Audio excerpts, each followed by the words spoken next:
جب ایمان بنے گا نا پھر شوق ہوگا، رمضان آ رہا ہے، واہ واہ بھائی رمضان آ رہا ہے، بھائی رحمت والا مہینہ آ رہا ہے، بھائی برکت والا مہینہ آ رہا ہے، بھائی مغفرت والا مہینہ آ رہا ہے، بھائی دعاؤں والا مہینہ آ رہا ہے، بھائی اللہ سے مانگنا ہے۔ حدیث میں آتا ہے جب رمضان کا مہینہ آتا ہے اللہ عرش اٹھانے والے فرشتوں سے فرماتے ہیں اپنی اپنی عبادت چھوڑ دو، اب تمہارا ایک ہی کام ہے، روزے داروں کی دعاؤں پر آمین کہتے رہو۔ ہاں شوق ہو۔ حدیث میں آتا ہے جس نے ایک روزہ چھوڑ دیا رمضان کا، ساری زندگی روزے رکھتا رہے، ایک روزہ چھوڑنے کا جو نقصان ہوا ہے اس کی تلافی نہیں ہو سکتی۔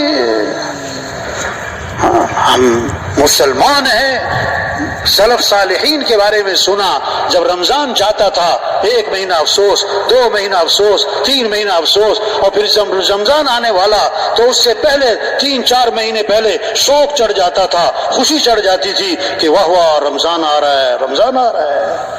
جب ایمان بنے گا نا پھر یہ شوق ہوگا نماز کا، شوق ہوگا رمضان روزوں کا، شوق ہوگا اللہ کے گھر جانا ہے، بیت اللہ حج پہ جانا ہے۔ حدیث میں آتا ہے جس پر حج فرض ہے اور وہ نہیں کرتا، آپ نے فرمایا مجھے کوئی پرواہ نہیں، یا یہودی ہو کے مرے یا عیسائی ہو کے مر جائے۔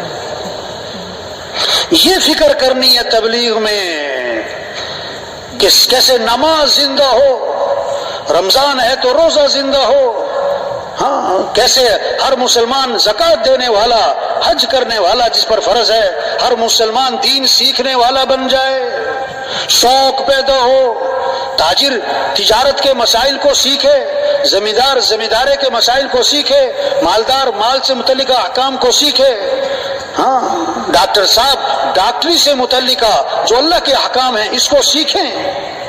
دین سیکھنے سے آتا ہے، بغیر سیکھے نہیں آتا۔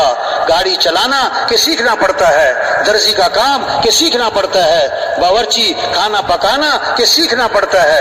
ایک ذہن بنا ہوا ہے بھی ہر کام سیکھنا پڑتا ہے، ارے بھائی اسلام بھی سیکھنا پڑتا ہے، دین بھی سیکھنا پڑتا ہے۔ ڈاکٹر کے گھر پیدا ہوا تو ڈاکٹر تھوڑا بنے گا، محنت سے ڈاکٹر بنے گا، سیکھے گا تو ڈاکٹر بنے گا۔ اسی طرح مسلمان کے گھر پیدا ہوا، مسلمان تو بن گیا، لیکن بھائی اسلام تو سیکھنا پڑے گا۔ اسلام دیکھو غسل کے فرض یاد کرنے میں ایک ہفتہ نہیں، ایک دن نہیں، ایک گھنٹہ نہیں، صرف 1 منٹ لگتا ہے۔ آج ہمارے کتنے مسلمان بھائی ہیں جن کو غسل کے فرض نہیں آتے، جنازے کی دعا نہیں آتی، دعائے قنوت نہیں آتی، نماز کے فرائض کا پتہ نہیں ہے۔ تبلیغ میں محنت ہے کیسے ہر مسلمان دین کو سیکھے، دین کو سیکھے، اللہ کے احکام کو سیکھے، شریعت کیا ہے، سنت کیا ہے، اللہ کا حکم کیا ہے۔ رواج کو نہیں شریعت کو دیکھنا ہے، فیشن کو نہیں سنت کو دیکھنا ہے، اللہ کے حکم کو دیکھنا ہے، حضور صلی اللہ علیہ وسلم کے طریقے کو دیکھنا ہے۔ ایک بچہ کھانا کھانے بیٹھا، آپ صلی اللہ علیہ وسلم کے ساتھ آپ نے فرمایا کہ بیٹا بسم اللہ پڑھ کے کھانا کھاؤ، دائیں ہاتھ سے کھانا کھاؤ، اپنے سامنے سے کھانا کھاؤ۔ اس کو کیا سکھایا ہے؟ دین سیکھنے سے آتا ہے، دین پوری زندگی ہے۔ ایک بچہ اپنے والد کے ساتھ جا رہا ہے، آپ صلی اللہ علیہ وسلم نے فرمایا یہ تمہارے ساتھ کون ہیں؟ کہ حضور میرے والد ہیں۔ فرمایا ان کے آگے آگے نہ چلنا، ان کا نام لے کے نہ پکارنا، ان سے پہلے مت بیٹھنا۔ اسلام ایک خوبصورت زندگی کا نام ہے۔ یہ محنت ہو رہی تبلیغ میں، ہر مسلمان دین کو سیکھے، اسلام کو سیکھے، اعمال کے فضائل کو سیکھیں تاکہ اعمال کا شوق پیدا ہو، گھروں میں تعلیم ہو، مسجدوں میں تعلیم ہو، تعلیم کے حلقے ہوں، ہر مسلمان تعلیم کے حلقے میں بیٹھے، اعمال کے فضائل کو سنیں تاکہ اعمال کا شوق پیدا ہو جائے، گناہ کے نقصان کو سنیں تاکہ گناہوں سے نفرت پیدا ہو جائے۔ آج مال کا نفع جانتے ہیں، چیزوں کا نفع جانتے ہیں، اس لیے چیزوں کا شوق ہے، اعمال کا نفع نہیں جانتے اس لیے اعمال کا شوق نہیں ہے۔ حضور صلی اللہ علیہ وسلم نے اعمال کا شوق دلایا ہے، اعمال کا نفع بتلایا ہے۔ تبلیغ میں یہ محنت ہو رہی، کیسے یہ بات دلوں میں اتر جائے کہ زندگی مال سے نہیں بنتی، زندگی اعمال سے بنتی ہے۔ کامیابی کا تعلق مال سے نہیں ہے، کامیابی کا تعلق اعمال سے ہے۔ اللہ کی جو مدد ہے مال والوں کے ساتھ نہیں ہے، اللہ کی مدد اعمال والوں کے ساتھ ہے۔ اللہ نے مال سب کو نہیں دیا، اعمال سب کو دیے ہیں۔ ہر آدمی مال والا نہیں بن سکتا، ہر آدمی اعمال والا بن سکتا ہے۔ سرمایہ وہ نہیں ہے جو موت پر چھوٹ جائے، سرمایہ وہ ہے جو موت پر ساتھ جائے۔ مال ساتھ نہیں جائے گا، اعمال ساتھ جائیں گے۔ سرمایہ مال نہیں ہے، سرمایہ اعمال ہے۔ سرمایہ دار مال والا نہیں ہے، سرمایہ دار اعمال والا ہے۔ سرمایہ دار اعمال والا ہے یہ جس کے پاس اعمال نہیں ہے۔ یہ فقیر کون ہے؟ جس کے پاس مال نہیں، نہیں فقیر وہ جس کے پاس اعمال نہیں۔ یہ قبر کا فقیر ہے، یہ قیامت کا فقیر ہے، یہ آخرت کا فقیر ہے. صحابہ کے پاس مال نہیں اعمال تھے.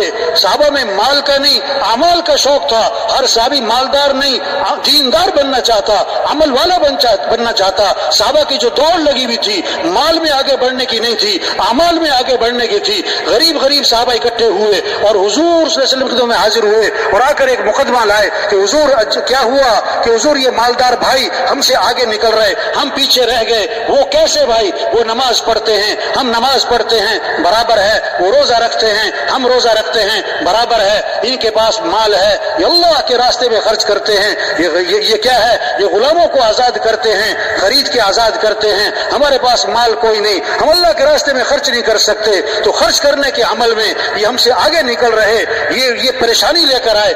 آپ نے فرمایا میں تمہیں ایسا عمل بتلاتا ہوں جو اس عمل کو کرے گا اس سے آگے کوئی نکل نہیں سکے گا, اتنا اجر کمائے گا اس کے برابر کوئی پہنچ نہ سکے گا. وہ کیا ہے؟ فرض نماز کے بعد 33 مرتبہ سبحان اللہ, 33 مرتبہ الحمدللہ, 34 مرتبہ اللہ اکبر. جو یہ پڑھے گا اس کے برابر کوئی پہنچ نہیں سکے گا. اب غریب صحابہ بڑے خوش ہو گئے, واہ واہ ایسا عمل ہاتھ آ گیا, ہمارے برابر کوئی نہیں پہنچ سکتا. اب مسجد میں گئے, نماز پڑھی نا تو بیٹھ گئے. اب جناب تسبیح کر رہے.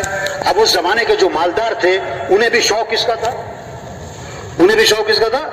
عمل کا. انہوں نے پتہ کیا بھی یہ سارے بیٹھے کیا کر رہے ہیں, تو انہیں پتہ لگ گیا اس تسبیح کا, تو انہوں نے بھی یہ تسبیح شروع کر دی. اب غریب صاحبہ پھر پریشان, دوبارہ آپ کی خدمت میں حاضر ہوئے, آ کے عرض کی اللہ کے رسول وہ تو مالدار بھائیوں کو پتہ لگ گیا اس تسبیح کا, انہوں نے بھی شروع کر دی, وہ تو پھر ہم سے آگے نکل گئے. تو آپ نے پتہ کیا فرمایا؟ ذالک فضل اللہ یؤتیہ من یشاء, یہ تو پھر اللہ کا فضل ہے, اللہ جسے چاہے عطا فرما دے. اللہ جسے چاہے. ہاں اس سے بات سمجھ میں آئی.